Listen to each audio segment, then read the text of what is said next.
Hello दोस्तों। अगर आपको भी फिजिक्स में 20-30 या फिर 50-100 के नीचे आपको मार्क्स आ रहे हैं और आप फिजिक्स से परेशान हैं तो ये वीडियो आपके लिए होने वाली है। हाय गाइस, मेरा नाम है वेदांत। मैं हूँ third year MBBS student at AIIMS Bhopal और एंसो मेंटर एट मेंटमी।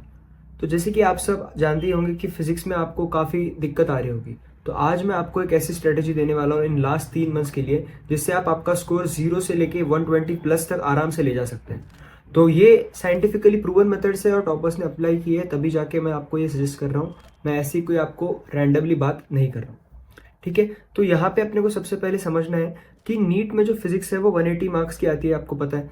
उसमें से आपको अगर 120 प्लस मार्क्स स्कोर करना है तो आपको कोई ज़्यादा हार्ड वर्क या फिर ज़्यादा कोई बहुत डिफिकल्ट क्वेश्चन सॉल्व करने की एज सच ज़रूरत नहीं है। आपको फोकस करना होता है स्मार्ट वर्क पे, और जो भी हाई यील्ड टॉपिक्स होते हैं जो कि बार बार पूछे जाते हैं, जिनसे बार बार हर साल सवाल आते हैं, उन्हीं टॉपिक्स को आपको फोकस करना होता है। तो आपके लिए सबसे इंपॉर्टेंट चीज़ें हैं कि वो चीज़ों को नैरो डाउन करके आपकी स्ट्रैटेजी बने, और उसके साथ साथ आपको आपका ध्यान जो है वो मेजरली फॉर्मूलाज और PYQs पे रखना है। मैं ये इसलिए कह रहा हूँ क्योंकि फॉर्मूला बेस्ड क्वेश्चन से नीट में बहुत पूछे जाते हैं। मोस्टली 60-70% क्वेश्चन फॉर्मूला बेस्ड होते हैं। बाकी बचे कुछ क्वेश्चन जो होते हैं वो थोड़े से कंसेप्चुअल होते हैं। तो आपको इन फॉर्मूलाज को अच्छे से याद करना है, और उसके साथ साथ आपको PYQs करनी है, जो सबसे इंपॉर्टेंट टिप है मैं जो आपको दे रहा हूँ। इसके साथ साथ मैं आपको ये कहना चाहूँगा कि आपको थोड़ा सा स्मार्टली खेलना है, या इसका मतलब ये है कि आपको बिना मतलब की जो चीज़ें नहीं पढ़नी है वो आपको पता होनी चाहिए। आपको ये पता होना चाहिए कि आपको क्या पढ़ना है। मैं आपको ये नहीं कह रहा हूँ कि आप कोई चैप्टर स्किप कर सकते हैं, क्योंकि चैप्टर स्किप करना आप अफोर्ड नहीं कर सकते। आप किसी भी चैप्टर का कोई स्पेसिफिक टॉपिक स्किप कर सकते हैं, क्योंकि हर चैप्टर से क्वेश्चन तो आने ही वाला है, बट हर चैप्टर में से एक दो ही वो स्पेसिफिक टॉपिक्स होते हैं जिसके अंदर से क्वेश्चन पूछे जाने वाले हैं। तो अगर आपको ये सारे टॉपिक्स और आपको ये सारे चीज़ें, इनका मार्क डिस्ट्रीब्यूशन वगैरह सारा जानना है, तो उसके लिए आप हमारे मेंटरमी के ऐप पे जा सकते हैं।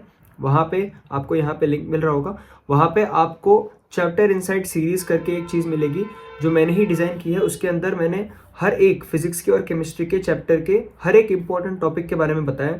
भले ही वो कौन सा भी चैप्टर हो, उसके अंदर मैंने मार्क डिस्ट्रीब्यूशन करके ये चैप्टर में सिर्फ ये टॉपिक इंपॉर्टेंट है, ये मैंने उसमें डिटेल में बताया। तो आपको वो चैप्टर से इनसाइट सीरीज से आइडिया लग जाएगा कि आपको क्या पढ़ना है और क्या नहीं पढ़ना है। तो अगर आप एक बार उसको जाके देखेंगे तो आपके लिए वो काफ़ी हेल्पफुल रहेगा। तो आते हैं अपन अपने इस वीडियो के स्ट्रेटेजी पे। तो आपके पास, मैं मान के चल रहा हूँ, आपके पास अभी जितने 45-50 डेज बचे हैं, क्योंकि मैं लास्ट का 1 मंथ स्किप कर रहा हूँ ताकि आपको रिवीजन के लिए टाइम मिल सके। तो इन डेज को अपने को 3 पार्ट्स में डिवाइड करना है। तो पहला जो पार्ट है, इसके अंदर अपने को क्या करना है कि जो ऐसे टॉपिक्स चूज करने हैं जो कि ईजी टू अंडरस्टैंड है और जो हाई यील्ड है। इसका मतलब कि आपको पढ़ने में भी आसान हो और उसको पढ़ने के बाद आपके मैक्सिमम क्वेश्चंस भी सही हो जाए। तो ऐसे टॉपिक्स को आपको इस first part of the time में आपको कवर करना है, जो कि आपका है यूनिट डायमेंशन सबसे पहला, जो कि बहुत इजी टू अंडरस्टैंड है, बहुत बेसिक होता है, उसके क्वेश्चन भी काफ़ी आते हैं। नेक्स्ट आपका एरर्स। उसके बाद वर्क एनर्जी पावर और लॉज ऑफ मोशन जो है वो काफ़ी बेसिक 11th के चैप्टर्स है जो कि आपको करना है, क्योंकि उससे क्वेश्चंस काफ़ी आते हैं और वो कंसेप्ट बाकी जगहों पे भी काफ़ी यूज़ होंगे। नेक्स्ट आपको पढ़ना है जो कि है current electricity. Current electricity 12th का जो है वो काफ़ी मतलब इंपॉर्टेंट टॉपिक है, क्योंकि उसके अंदर से बहुत क्वेश्चंस पूछे जाते हैं और वो काफ़ी इजी टू अंडरस्टैंड है। उसको आपने 10th में भी पढ़ा है, तो उसको आपको डिफिकल्टी ज़्यादा नहीं होगी। तो आपको इसमें सिर्फ एक गोल्डन रूल याद रखना है कि आपको इनके PYQs करने हैं, और इन्हीं टॉपिक्स को जो टॉपिक्स मैंने चैप्टर इनसाइट में आपको बताया, आप एक बार चेक कर सकते हैं। तो वहाँ से आपको वो टॉपिक्स ही करने हैं, ताकि उसके चलते आपका जो शॉर्ट टाइम में रिविजन है वो इस चैप्टर का कंप्लीट हो जाएगा। नेक्स्ट आते हैं अपन सेकेंड वाले पार्ट में। इसमें आपको थोड़ा सा डिफिकल्टी होगा, क्योंकि इसमें अपने को वो टॉपिक्स करने हैं जो हाई यील्ड तो है ही। हाई यील्ड का मतलब जिस क्वेश्चंस बार बार आएंगे ही, बट उसके साथ साथ आपको उसमें थोड़ी मेहनत करनी पड़ेगी, क्योंकि वो इतने इजी टू अंडरस्टैंड टॉपिक्स नहीं है। तो इसमें आते हैं, जैसे आप सबको पता ही है कि इलेक्ट्रोस्टैटिक्स एंड मैग्नेटिज्म, इससे काफ़ी क्वेश्चंस पूछे जाते हैं, बट इसके कंसेप्ट थोड़े से बच्चों को डिफिकल्ट लगते हैं, तो इसलिए थोड़ी उस पर मेहनत आपको करनी पड़ेगी। नेक्स्ट आता है मॉडर्न फिजिक्स। मॉडर्न फिजिक्स से हर साल मतलब आप मान के चलिए 4 से 5 क्वेश्चन बिल्कुल पूछे जाते हैं, तो उसको भी आपको अच्छे से करना है। इसके नेक्स्ट अभी आता है ray optics and wave optics. अगर आप इसको भी अच्छे से करते हैं, क्योंकि इससे भी आप 4 to 5 क्वेश्चन एक्सपेक्ट कर सकते हैं, थोड़ा आपको मेहनत करनी पड़ेगी, बट इस पर आपको टाइम देना पड़ेगा। और उसके बाद आते हैं अपन थर्मोडायनेमिक्स पे। तो थर्मोडायनेमिक्स काफ़ी ऐसा है कि जो आप केमिस्ट्री के साथ भी ओवरलैप कर सकते हैं, तो आपका यहाँ पे स्ट्रांग हो गया तो आपको केमिस्ट्री में भी हेल्प हो जाएगा। तो ये अगर आप करेंगे तो आपका more than half syllabus physics का कवर हो जाएगा।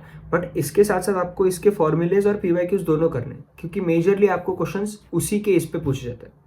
अब इसके बाद आते हैं अपन लास्ट 30 डेज पे, जो कि मैं आपको बताऊंगा सिर्फ और सिर्फ आपको रिवीजन और मॉक टेस्ट, ये दो चीजें ही देनी है।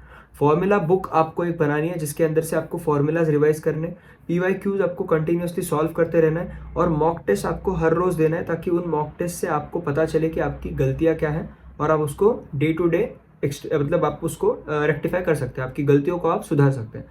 और ये सारी चीज़ों के साथ साथ आपको सबसे इंपॉर्टेंट चीज़ जो है वो है पीवाईक्यूज। मैं हर बार हर वीडियो में यही स्ट्रेस करता हूँ कि आपको प्रीवियस ईयर क्वेश्चंस को बार बार करना है, क्योंकि आप देखेंगे कि हर साल उसी टाइप के क्वेश्चंस बहुत बार रिपीट होते हैं।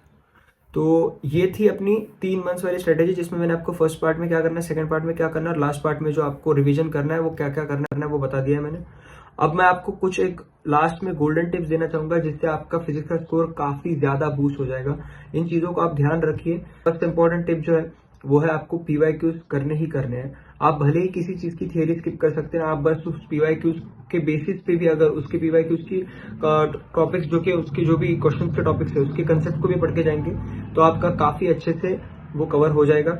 नेक्स्ट आपको ध्यान रखना है कि आपको फॉर्मूला बेस्ड क्वेश्चंस पे फोकस रखना है, क्योंकि वो इजी टू डू क्वेश्चंस है और वो बार बार पूछे जाते हैं। तो आपके एक तो मार्क्स भी बढ़ जाएंगे और आपका टाइम भी ज्यादा नहीं जाएगा इसको मार्क्स को बढ़ाने में, और आप इजीली मार्क्स आपका इंप्रूव कर सकते हैं फिजिक्स के अंदर। नेक्स्ट आपको थोड़ा सा ध्यान रखना है कंसेप्ट्स को इंटरलिंक करने में। आपको ये समझना चाहिए कि आपको डायरेक्टली अगर क्वेश्चन पूछेंगे, ऐसे तो नहीं पूछेंगे what is the formula of gravitational force, नहीं पूछेंगे। आपको पूछेंगे वर्क एनर्जी पावर और इलेक्ट्रोस्टैटिक्स का रिलेशन, या फिर आपको पूछेंगे न्यूटन्स लॉ और रोटेशनल का एग्जांपल, मतलब मिक्स उसका क्वेश्चन। तो आपको ये थोड़ा सा कंसेप्ट को इंटरलिंक करते आना चाहिए। इसके लिए आपको थोड़ी मेहनत करनी पड़ेगी, बट अगर आपको ये आ गया तो आपके वो बचे कुछ जो डिफिकल्ट क्वेश्चन है फिजिक्स के, वो भी आपके इजीली हो जाएंगे। और ये होने के साथ साथ मैं लास्टली एक टिप कहूंगा कि जो भी टॉपिक्स आपको अभी लग रहे हैं कि डिफिकल्ट है, उसको आप थोड़ा टाइम के लिए स्किप कर सकते हैं, क्योंकि आपको लाने हैं 120 प्लस 120 140 मार्क्स में, समझ लो। तो इसके लिए आपको सेलेक्टिव होने की जरूरत है। आपको रादर देन गेटिंग कि मैं सारा कुछ कर लूं, आपको ये चुनते आना चाहिए कि मुझे क्या आता है और मुझे जो नहीं आता है उसको मैं स्किप करके एक तो उसका टाइम भी बचा लूं, और उसके साथ साथ मुझे जो आता है उसको अच्छे से करके मैं अपने मार्क्स भी इंप्रूव कर लूं। तो ये सारी चीजें अगर आप अच्छे से करेंगे, तो जो मैंने अभी आपको स्ट्रेटेजीज बताया उसको फॉलो करेंगे, तो आपका डेफिनेटली 120 प्लस स्कोर तो इजीली आएगा। आप देखिए कि फिजिक्स आपको डिफिकल्ट लगता है, I can understand, but physics difficult नहीं है। उसमें आपको स्मार्ट वर्क करने की जरूरत है, जो कि बहुत लोगों की लैकिंग होती है। तो अगर आप इसको अच्छे से फॉलो करते हैं तो डेफिनेटली आपका जो 3 मंथ्स का स्ट्रेटेजी अगर मैंने जो दिया है उसको फॉलो करेंगे अच्छे से, तो आपका स्कोर जो है वो आराम से 120 प्लस आ जाएगा। उसके साथ साथ मैंने आपको चैप्टर इनसाइट के बारे में बताया, तो आप चैप्टर इनसाइट सीरीज जो है हमने जो लॉन्च की हमारे ऐप पे, वो आप जाके देख सकते हैं। एक वीडियो हमने फ्री यूट्यूब पे भी लॉन्च किया, उसका भी लिंक यहाँ पे दिया है, तो आप उसको भी देख सकते हैं एक बार, ताकि आपको पता चलेगा कि किस वे में हमने वो कंटेंट डिजाइन किया है। बाकी आपको वीडियो अच्छा लगे तो लाइक कीजिए, आपके फेलो नीट एस्पिरेंट्स के उसको शेयर कीजिए, and all the best for your NEET 2025।